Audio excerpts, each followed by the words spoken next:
Delhi police के इतिहास में एक और उपलब्धि दर्ज हुई है जब नॉर्थ जिले के सदर बाजार थाने को बेस्ट थाने का दर्जा दिया गया है। दरअसल 1861 ईस्वी में ये थाना जो है वो स्थापित हुआ था। अभी भी उसी प्राचीन बिल्डिंग में ये थाना चल रहा है, लेकिन इस थाने को क्यों बेस्ट थाने का दर्जा दिया गया, इसको जानने के लिए कैसे जब यहाँ पर कंप्लेनेंट आते हैं उनको किस तरीके से टैकल किया जाता है, ये जानने के लिए हमारे साथ इंस्पेक्टर पवन कुमार मौजूद है। आइए उनसे बात करते हैं और जानने की कोशिश करते हैं कि जब शिकायतकर्ता आता है, क्योंकि सबसे बड़ी चीज़ देखते हैं सर कि शिकायतकर्ता जब थाने में पहुंचता है तो उसकी कई तरीके की कंप्लेंट होती है कि पुलिस उसकी बात नहीं सुनती, उसकी शिकायत दर्ज नहीं करती। ऐसे में कंप्लेनेंट को सेटिस्फाइड करने के लिए आप लोग किस तरीके से टैकल करते हैं? सबसे पहले तो कंप्लेनेंट को हम बड़े पोलाइट तरीके से बात करते हैं, कोई बैठाते हैं, उनको चाय पानी भी पूछते हैं। हमने चाय की व्यवस्था कर रखी है, जैसे सर्दी का माहौल है, और ड्यूटी अफसर को स्पेसिफिक डायरेक्शन दी गई है इस बारे में कि भाई किसी से कोई बदतमीजी नहीं की जाए, और सभी को सिखाया गया है। उनकी पहले शिकायत सुनते हैं, उनके साथ फिर हमारे जो इमरजेंसी ऑफिसर होते हैं वो साथ जाते हैं, बाकायदा उनकी शिकायत का रेजोल्यूशन होता है, उसको रिजोल्व किया जाता है। सर हमने देखा, अगर हम थाने की बात करें, आपसे चलते चलते समझना चाहेंगे थाने को, अगर हम थाने को बात करें, आपने बड़े सलीके से इस थाने को सजा रखा है। तमाम जगह पर हमने देखा स्लोगन लगा रखे हैं, साथ ही साथ ये व्हील चेयर आपने रख रखा है, इसके पीछे का क्या मकसद? कई बार जो अपाहिज लोग आते हैं उनके लिए चढ़ने में, क्योंकि सीढ़ियाँ लगी हुई है, तो उनके लिए हमने अलग ही रैंप बनवा रखा है, जो इसके द्वारा हम उनको अंदर तक लाते हैं कंप्लेंट के। Senior citizen? जी, सीनियर सिटीजन और जो अपाहिज होते हैं उन लोगों के लिए। और जैसे ही लोग थाने में पहुंचते हैं, हमने यहाँ पर देखा कि ये किड्स जोन है, यहाँ पे बच्चों के लिए तमाम तरीके के खिलौने रखे गए हैं, और इसके पीछे का क्या मकसद है? सर यहाँ औरतें भी हैं कई जो कंप्लेंट लिखवाती है, बच्चे उनके आके यहाँ पे कुछ देर रुकते हैं, अगर उनको टाइम लगता है तो वो बच्चों को यहाँ टाइम स्पेंड करते हैं, बच्चों का वो खेल सकते हैं यहाँ पे, उसके बाद वो कंप्लेंट लिखवाते हैं बच्चे। जी। और ये जन सुविधा डेस्क ये यहाँ पर मौजूद है। हमने देखा थोड़ी देर पहले यहाँ पे कुछ शिकायतकर्ता भी आए थे और काफ़ी समय तक उनको जो यहाँ पे अधिकारी बैठे हुए थे लगातार समझा रहे थे।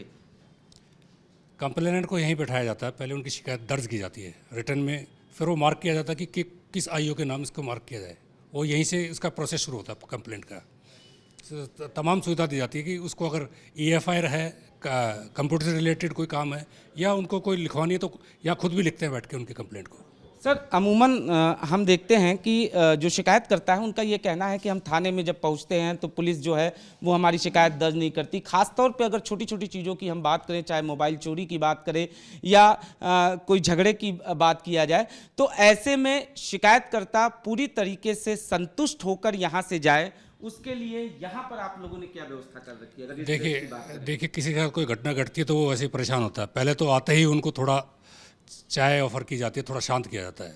ये जो जी चाय के बाद उनसे पूछा जाता है, सारी कंप्लेंट लिखी जाती है, फिर उनके साथ इमीडिएट एक पुलिस कांस्टेबल या जो इमरजेंसी ऑफिसर होता है डिप्यूट किया जाता है और उनकी प्रॉब्लम को सॉल्व किया जाता है।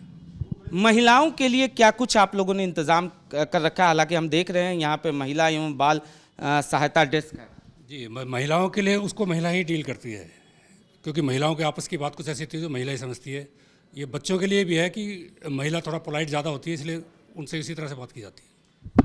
अब इन्वेस्टिगेशन की अगर हम बात करें, लगातार जो लोगों की शिकायत होती है उनका ये कहना होता है कि हमारी शिकायत तो दर्ज हो गई जी, लेकिन जो पुलिस है अभी तक कार्रवाई नहीं कर रही है, अभी तक केस को वर्कआउट नहीं कर रही है। तो उसके लिए आप लोगों ने किस तरीके से टीमें बना रखी हैं, कैसे आप केसों को वर्कआउट करते हैं, क्योंकि आप खुद इन्वेस्टिगेटिव ऑफिसर हैं?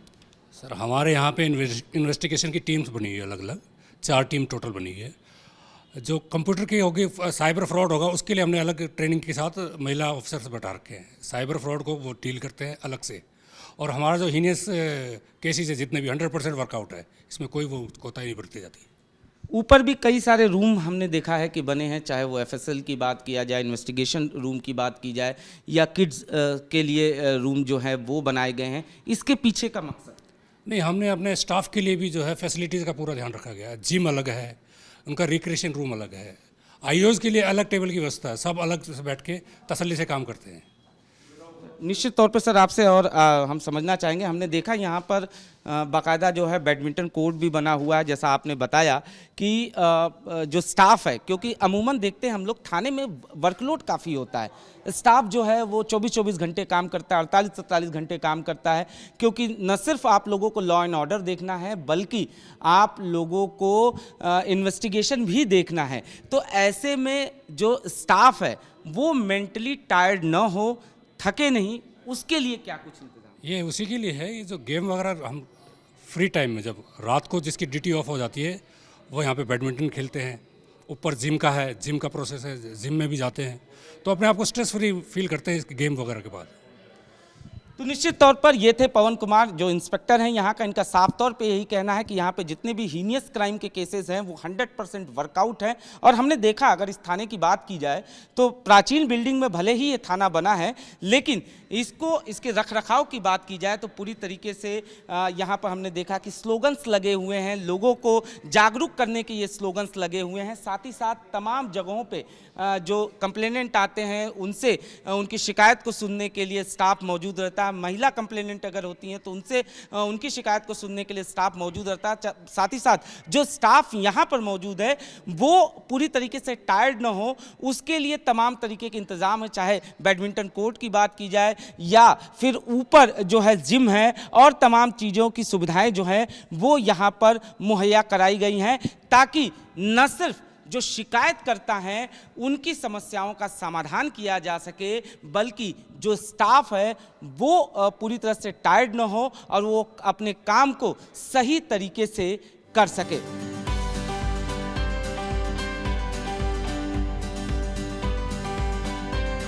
मैंने 100 नंबर पे कॉल की थी, तो कॉल जैसी मैंने रजिस्टर्ड कराई, अपनी कंप्लेंट रजिस्टर्ड कराने के तुरंत बाद मेरे पास पवन जी का फ़ोन आता है कि सर एक ऐसे ऐसे आपकी कंप्लेंट रजिस्टर्ड हुई है 100 नंबर पे। तो मैंने कहा जी सर, मैंने उनको वेरीफाई किया कि हाँ जी मेरे पास से ही कॉल की है। फिर देवेंद्र सर आते हैं मेरे पास, विदिन 15 मिनट्स में वो आ जाते हैं और मेरी पूरी हेल्प करते हैं। पूरी जो भी मेरी क्वारी थी वहाँ पे मुझे बैठते हैं, टाइम देते हैं। ये फॉर्म भी सर नहीं भरवाया वहाँ पे मेरे साथ बैठ के, तो बस वहाँ पे प्रिंटर नहीं था, तो अब मैं इसका प्रिंट आउट लेके सर को दे के आ रहा हूँ। तो बहुत अच्छा रिस्पांस है, मैं तो बहुत ज़्यादा सेटिस्फाइड हूँ और शायद इसी की वजह से सर को आज ये हमारे सदर थाने को इतना बड़ा अवार्ड मिला है।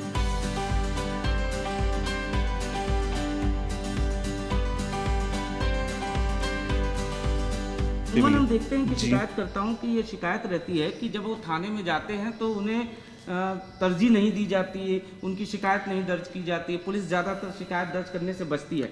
ऐसे में आपको कैसा लगा जब यहाँ? देखिए सर, मेरा तो फर्स्ट टाइम ऐसा एक्सपीरियंस रहा है पुलिस का, वरना आज तक तो कोई ऐसा कभी मैं आया ही नहीं थाने में। शायद मैं फ़र्स्ट टाइम ही आ रहा हूँ, और ये भी इसलिए मेरे गाड़ी का ग्लास ब्रोक हो गया, ब्रोकन हुआ है, किसी ने चोरी करने के अटेम्प्ट किया है, कुछ इसी तरीके का था, तो बस इसीलिए मैं आया हूँ। और मेरे पास मेरा फर्स्ट एक्सपीरियंस था, बहुत अच्छा रहा पुलिस की तरफ से। आपको क्या लगता है कि अगर इसी तरीके से तमाम थाने या तमाम पुलिस वाले काम करते रहें तो जो दूरियां जो बनती हैं जनता और पुलिस के बीच की, वो कहीं ना कहीं कम?